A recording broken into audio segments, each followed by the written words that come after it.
Salut, c'est Vincent, ravi de te retrouver dans cette vidéo. Donc on va continuer un petit peu ce qu'on avait fait dans la vidéo précédente. Donc là on avait fait un graphe pour faire suivre une activité, un graphique avec un objectif et des histogrammes pour suivre l'activité. Maintenant on va voir que au-delà de ce simple graphe, il va falloir aussi l'alimenter. Et comment on l'alimente? Ben, c'est simplement en remplissant la case réalisée. Donc ça tu peux le faire à la main, comme tu dois savoir faire d'habitude. Et je vais te proposer trois manières différentes de remplir ces informations-là, trois manières de plus en plus avancées. Donc on va commencer par la partie facile, et puis ensuite on va aller de plus en plus crescendo, et on va voir des choses un petit peu, des fonctions que peu de gens connaissent et qui vont pouvoir te permettre d'être un peu plus agile aussi avec Excel. Donc ce que je te propose de faire pour l'exercice, c'est simplement euh, de, euh, de remonter un petit peu tout ça. Donc alors attends, je vais changer de clavier, je vais prendre mon clavier Windows. Hop, voilà, voilà. Donc comme ça, voilà. Donc là je fais CTRL plus, j'insère des lignes. Voilà, tac, tac, tac. Voilà, donc le graphe, je vais le mettre au-dessus, comme ça tu l'auras ici en premier. Comme ça c'est beaucoup plus simple. Voilà. Hop, on va remplir tout ça en blanc. Donc là, tu vois, les données étaient ici. Ça, c'est les données qu'on avait remplies au départ. Voilà. Et maintenant, ce qu'on va vouloir peut-être faire, c'est simplement remplir cette partie-là, c'est-à-dire le réaliser. Ok. Et le réaliser, au lieu de le remplir comme ça, une première manière de le faire, donc voilà, donc on va remplir là. Euh, on va appeler ça quoi? Version 1. Version 1. Une première manière de le faire, c'est tout simplement ici de calculer ces réalisés par rapport à des données. Donc là, on va tout simplement, par exemple, ces chiffres d'affaires là, on va les multiplier par 100 pour. Donc là, je fais un copier, tac, collage spécial, multiplication, tac. Ok, donc tu vois, tous les montants ont été multipliés par 100. Je vais remettre le format que j'avais mis tout à l'heure. Voilà. Et puis, comme ça. Voilà. Donc, comme là, tu as exactement le même graphe, mais tout multiplié par 100. Tu as vu, tout a suivi. Donc, ça, c'est assez simple et ça fonctionne. Tiens, d'ailleurs, ici, 100. C'est bizarre que ça n'ait pas multiplié. Ok, bon, admettons. Ok. Je pense que il manque un 0 ici. Ouais, ça me paraît mieux. Voilà, donc ce qu'on va peut-être sur ce graphique-là, en fait l'évolution du chiffre d'affaires, tout simplement, on va le calculer à partir d'un cumul de chiffre d'affaires par client. Ok, donc on va mettre les clients, on va reprendre les données que tu as d'habitude ici. Ok, donc janvier jusqu'à décembre. Ok, et là tout simplement tu vas remplir par client chaque mois les données. Donc client 01 par exemple. Ok, donc admettons qu'on en prenne 10. Et on va remplir des données ici. Donc là, honnêtement, je sais pas trop comment je vais faire. On va mettre 2000, 1500, 1000, 1180, 1030. Voilà. Hop, comme ça. Et puis comme ça. Voilà. Donc là, on a des chiffres d'affaires qu'on a complétés par mois pour chacun des clients. Puis peut-être que certains mois et certains clients, on n'a pas fait de chiffre d'affaires. Donc ça, je fais un peu au hasard. Tac. Voilà. Et donc voilà, ça te donne un premier truc. Ce qu'on va faire, c'est qu'on va mettre un filtre ici. Ok.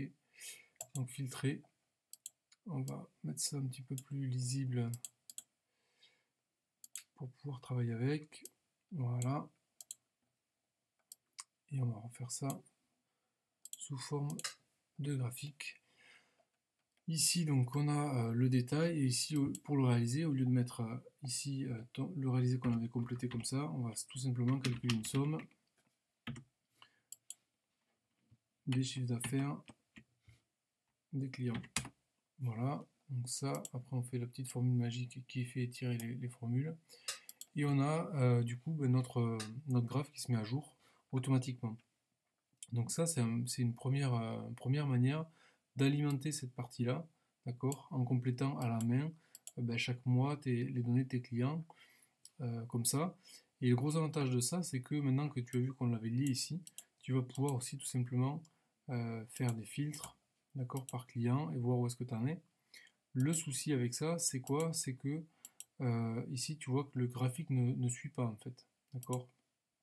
Quels que soient les filtres que tu fais, le graphique ne suit pas. Si tu veux qu'il suive, il va falloir que tu fasses un petit peu différemment, c'est-à-dire qu'au lieu de faire la somme ici, donc là je vais reprendre la formule pour que tu vois la différence de ce que ça fait, donc hop, je vais la remettre ici, la formule, dessous, donc là on va l'appeler mémo somme, d'accord, et là on va mettre réaliser filtre. Ok, excuse-moi, j'ai été coupé, donc le truc c'est que tu fais, là je te remets le mémo somme, donc tu vois, tu retrouves les mêmes éléments, et par contre ici on va changer de formule, on va mettre un sous-total. Donc il y en a plusieurs possibles. Tu vois, tu peux sélectionner celui que tu as besoin. Donc là, on va faire un sous-total de somme et on va sélectionner tout simplement la même zone et on valide. Donc on trouve le même résultat partout. Ok. Donc tu retrouves exactement le même résultat. La seule grosse différence, c'est quoi? C'est que quand tu vas filtrer sur un client, par exemple, bah, tu vas avoir ton réalisé qui va s'actualiser par rapport à ton filtre qui est ici. Donc tu peux sélectionner plusieurs clients, etc. Et ce qui se passe, c'est que ton graphe, il va se mettre à jour automatiquement. Donc effectivement, l'objectif ne se met pas à jour parce qu'il n'est pas lié au graphe.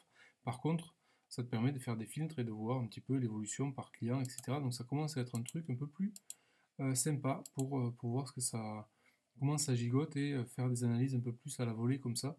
Tu as déjà le résultat final, mais si tu veux faire une analyse particulière, bah, tu vas pouvoir tout simplement regarder un peu de plus près comment ça marche.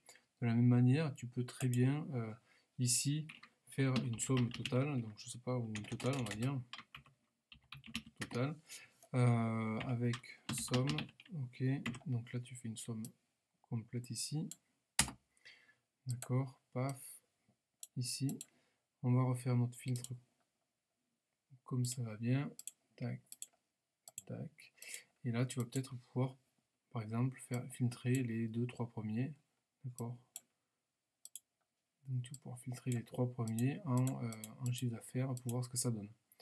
Là il se trouve que c'est le client 1, 2 et 5 et ça te permet voilà, de rapidement voir quels sont les principaux contributeurs de chiffre d'affaires par exemple dans ce cas là. Tu peux faire des choses comme ça, tu peux aussi tout simplement du coup les retrier du plus grand au plus petit et tu as directement l'ordre des chiffres d'affaires, etc., etc., etc. Donc tu vois que rien que en faisant ton graphe et puis ensuite en l'alimentant de manière, ne serait-ce qu'avec des sous-totaux, tu vas pouvoir avec le jeu des filtres faire des choses un peu plus élaborées. Donc ça c'est la première manière de faire. J'espère que ça c'est quelque chose que tu connaissais déjà, mais si tu ne connais pas, déjà ça va t'aider pas mal. Maintenant la seconde manière de faire, donc on va créer une copie hop, de ce truc là et on va l'appeler version 2. La deuxième manière de faire, c'est au lieu d'organiser tes données déjà comme ça, ok, bah, tu vas pouvoir peut-être les organiser d'une manière un petit peu différente, parce que souvent si tu as un système de gestion ou de n'importe quoi, les données, elles sortent rarement déjà comme ça, en fait elles sortent souvent avec le client, la date, par exemple la facture, ok, hop, donc les données elles sortent comme ça, ok, donc ça marche plus. Et toi tu veux les retrouver comme tu en as besoin. Ok. Donc on va mettre les dates. Donc on va tout simplement, hop, on va reprendre ces infos là.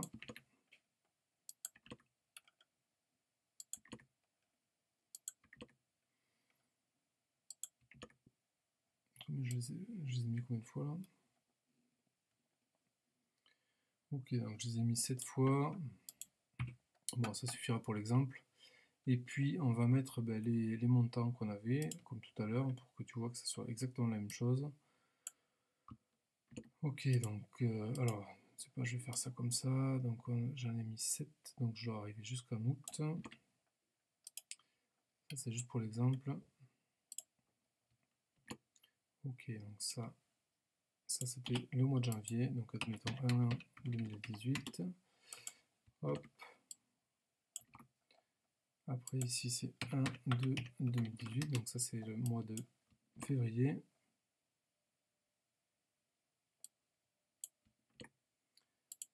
Et ainsi de suite. Donc là 1 3 2018.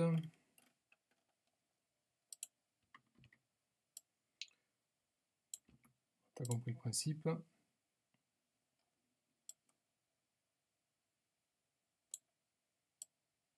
Non, ça marche pas. Mais il va falloir le faire à la main. Hop.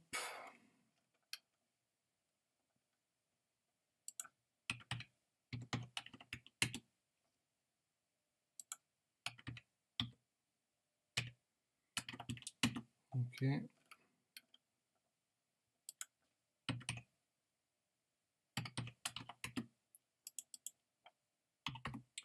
Parfait. Donc hop. Hop. Hop. Hop. Donc là c'est CTRL flèche pour aller plus bas. Ok.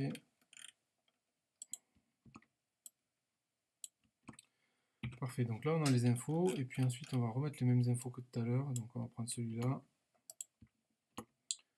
celui-ci,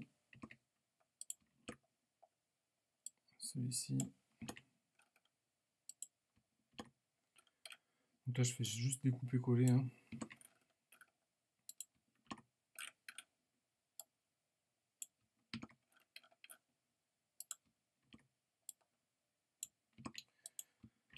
Et voilà, donc là on doit avoir les mêmes infos jusqu'à juillet, je te fais pas l'exemple jusqu'au bout.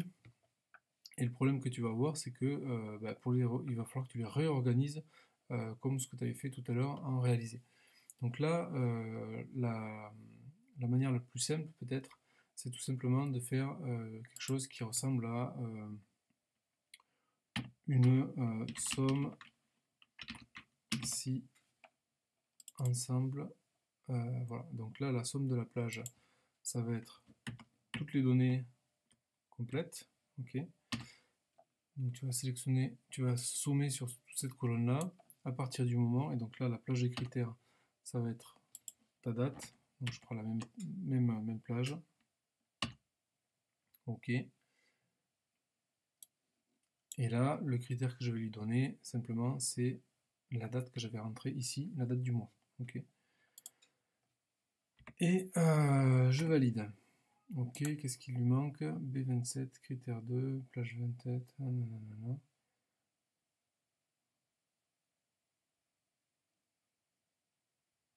Ah, il y avait un truc ici de trop. Ok. Et là, on retrouve notre élément. Si j'étire comme ça va pas marcher parce qu'il va falloir que je commence à mettre un peu d'intelligence sur mes zones. Donc ici, c'est, je vais figer les lignes et les colonnes. Pareil ici, pareil ici. Par contre ici, je vais pas figer la ligne. La ligne, je vais pouvoir la figer si je veux, mais surtout c'est la colonne que je vais vouloir laisser en variable pour pouvoir étirer ma formule comme ceci et retrouver les mêmes infos que tout à l'heure. Donc si on regarde bien, ok, hop, on retrouve voilà, cette courbe là avec 8600 et là on retrouve exactement la même chose. Donc tu as pigé, le principe est assez simple. La seule condition ici c'est que cette date là elle correspond à celle-là. Donc là j'ai mis le premier du mois et ici j'ai mis le premier du mois. Ok, donc si les dates ici n'étaient pas tout à fait les bonnes, d'accord, si tu avais une date de facture réelle, d'accord, avec le 1-1 2018, mais ici peut-être le 15-1 2018, évidemment il faudrait que tu fasses une formule pour ramener la date du premier du mois. Donc comment tu fais ça? Ramener le premier du mois. Ce que tu fais, c'est que tu fais simplement égale, et tu vas simplement, donc je te donne les formules, le mois de ta date, donc là tu vas trouver 1, donc ça c'est pour le mois de janvier, et année, donc là tu vas trouver le mois, ok, donc 1 2018, donc tu vas pouvoir faire quelque chose comme ça, ok, alors tac tac tac tac tac, ouais, et voilà, donc 1 2018, et puis tu vas pouvoir concaténer 01 slash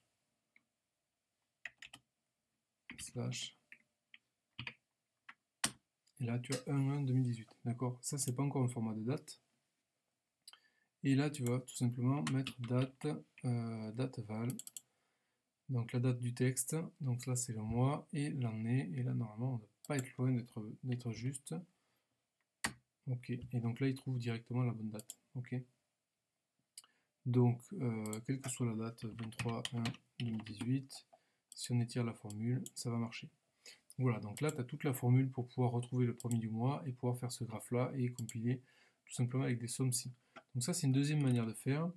Là-dessus par contre les filtres ne fonctionneront pas, d'accord, donc on pourrait éventuellement faire quelque chose d'un peu plus malin, mais ça deviendra un petit peu compliqué. Donc déjà souvent quand on a ce genre d'infos là qui sortent directement d'un système, là, on aime bien pouvoir créer quelque chose de comme ça, sans s'embêter à la main à faire soi-même tous ces calculs-là et remplir un autre tableau. Donc ça, c'est ce qu'on va voir dans la version 3. Donc dans la version 3, je vais simplement créer une copie. Hop, voilà, version 3. Et on reprend la même chose. Ok, sauf que là, au lieu de s'embêter à faire tout ça, ok, hop, ici c'était pas filtre. Ok, donc là je vais faire pareil ici. Tac. Donc ici c'est les sommes ci. Dans la version 3, donc ce qu'on va faire tout simplement, c'est que je vais injecter 2-3 pièges tout à l'heure.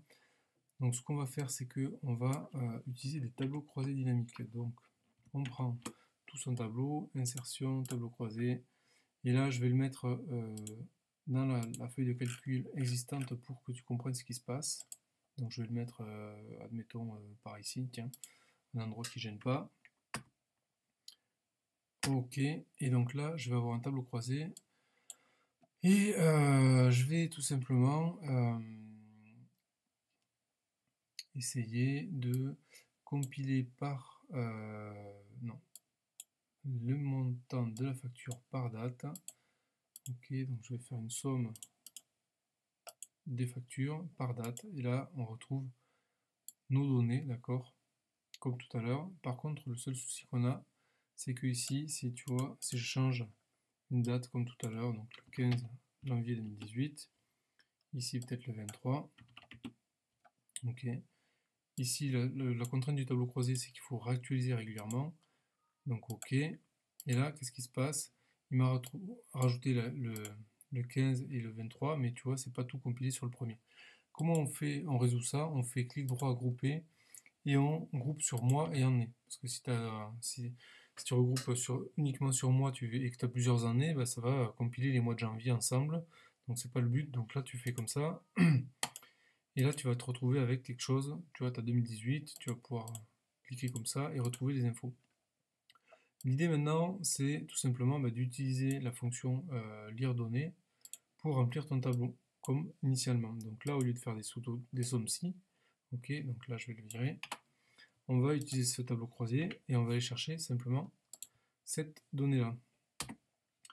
Donc quand on regarde la formule, qu'est-ce qui se passe? On a la somme avec la date du mois de janvier, donc la donnée qu'on avait groupée sur le janvier, et l'année 2018. Donc le 1 ici, tout simplement, on va le mettre en paramètre, d'accord? On va aller chercher le mois qu'on avait ici. Ok. Pour le reste, tout est identique, donc on va chercher le mois de février, etc. Et on retrouve effectivement les mêmes infos. Ici, tu vois qu'il trouve des refs, il trouve rien parce qu'on n'a pas d'infos, et du coup, ça plante. Donc là, on va faire quelque chose d'un peu plus propre. On va rajouter ainsi, erreur, la donnée, hop, point virgule, je remplis vide, et je retire la formule, pour éviter d'avoir ces refs à la fin, et voilà.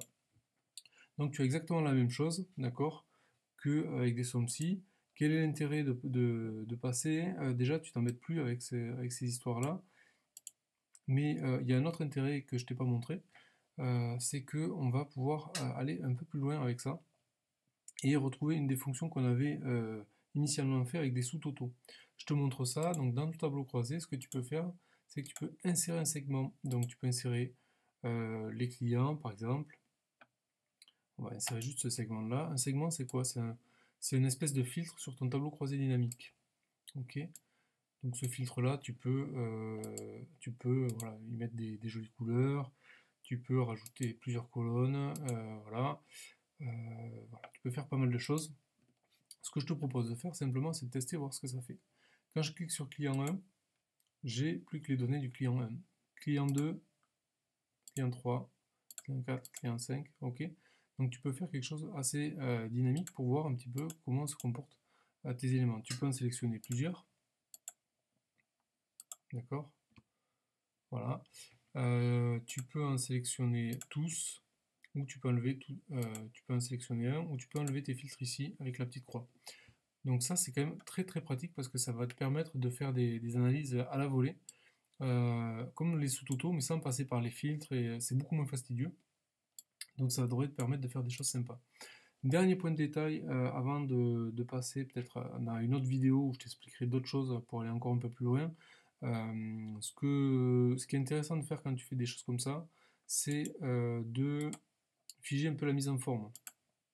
Donc au niveau tu fais un clic droit sur les éléments, et dans propriétés, tu fais ne pas déplacer ou dimensionner avec les cellules, par exemple. Idem ici, taille et propriétés, ne pas déplacer ou dimensionner avec les cellules. Pourquoi? Parce que sinon, si je fais ça, tu vois, il y aurait tout qui bouge, ton graphe aussi aurait bougé, et c'est extrêmement pénible d'avoir les mises en forme qui bougent dans tous les sens. Donc ça, c'est un petit truc sympa à savoir, notamment quand tu fais du graphe, comme ça ta mise en forme, elle reste nickel là-dessus. Voilà ce que je voulais partager avec toi. Alors je vais mettre sur pause 2 minutes pour voir ce que je voulais te donner juste après.